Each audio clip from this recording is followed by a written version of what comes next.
இன்றே டவுன்லோட் செய்து உங்கள் ஃபேவரட் ஷோக்களை என்ஜாய் பண்ணுங்க. அக்கா, இன்னொரு வாட்டி யோசிச்சு பாருக்கா. உனக்கு அநியாயம் நடந்திருக்கு. இல்லன்னு சொல்லவே இல்ல. உன் நெஞ்சே வெடிக்கிற மாதிரி அநியாயம் நடந்திருக்கு. என்னால அதை புரிஞ்சுக்க முடியுது. ஆனா அவங்க எல்லாரும் யோசிக்காம அப்படி ஒரு தப்பு பண்ணிட்டாங்கன்னு நம்மளும் அவசரப்பட்டு அந்த மாதிரி முடிவை எடுக்க கூடாது இல்லக்கா. இது அவசரப்பட்டு நான் எடுத்த முடிவு இல்ல ஜானு. நல்லா யோசிச்சுதான் முடிவு எடுத்திருக்கேன். அவங்க எல்லாரும் சேர்ந்து உன்னை ஏமாத்தி இருக்கலாம். ஆனா நீ அவங்க எல்லார் மேலயும் அவ்வளவு பாசம் வச்சிருந்தல்ல. மாமா உனக்கு துரோகம் பண்ணிருக்கலாம். ஆனா மாமாவை நீ அளவுக்கு அதிகமா காதலிச்சல்ல. கொஞ்ச நாள் மட்டும் பிரிஞ்சு இருந்தீங்கன்னா இந்த பிரச்சனைக்கெல்லாம் முடிவு வருமோ என்னமோ. ஏற்பட்ட மிஸ் அண்டர்ஸ்டாண்டிங் எல்லாம் கிளியர் ஆயிடுமோ என்னமோ. அது எல்லாம் நடக்கிறதுக்கு முன்னாடி நிரந்தரமா பிரியணும்னு நினைக்கிற முடிவு எந்த அளவுக்கு சரியா இருக்கும்னு நினைக்கிறக்கா? ஜானவி, நீ சின்ன பொண்ணு மாதிரியே நடந்துக்கோ. அவங்க செஞ்ச காரியத்துக்கு அவங்களுக்கு மொட்டை அடிச்சு கழுத்த மேல உட்கார வச்சு ஊர்வலம் பண்ணணும். அப்படி ஒரு விஷயம் பண்ணவங்க கூட எல்லாத்தையும் மறந்துட்டு ஒட்டிக்க சொல்றியா? உன் அக்கா வாழ்க்கைய நாசமாக்கன உங்க காலடியில போய் உன் அக்காவை கண்ணை முடிக்கிட்டு வாழ சொல்றியா? அப்படி சொல்லல சித்தி. பாரு ஜானு, லக்ஷ்மி சரியான நேரத்துல சரியான முடிவை தான் எடுத்திருக்கா.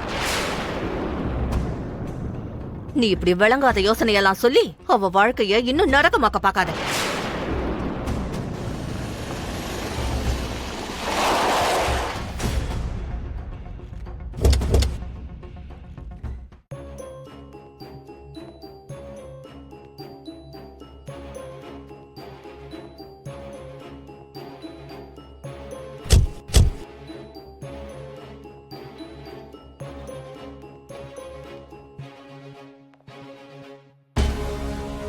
வா.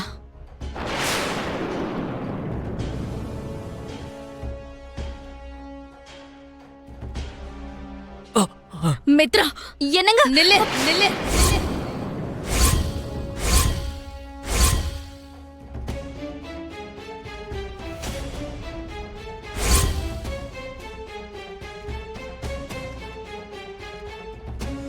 வேண்டான்னு விட்டுட்டு போனவங்க, தலை முழுகிட்டு போனவங்க திரும்ப வந்து இப்படி பொய்யான பாசத்தை கொட்ட வேண்டிய அவசியம் இல்ல.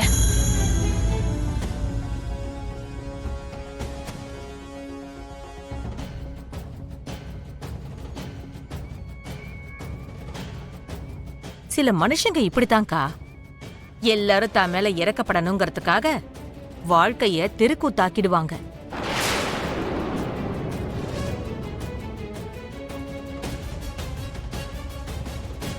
அவங்க தப்ப மத்தவங்க மேல திணிச்சிட்டு எதுவும் தெரியாத அப்பாவி மாதிரி நடிப்பாங்க. ஒரு சின்ன வாய்ப்பு கிடைச்சாலும் சரி, இதோ இந்த மாதிரி பாசமழை பொழிஞ்சு நடிச்சு ஏமாத்துவாங்க.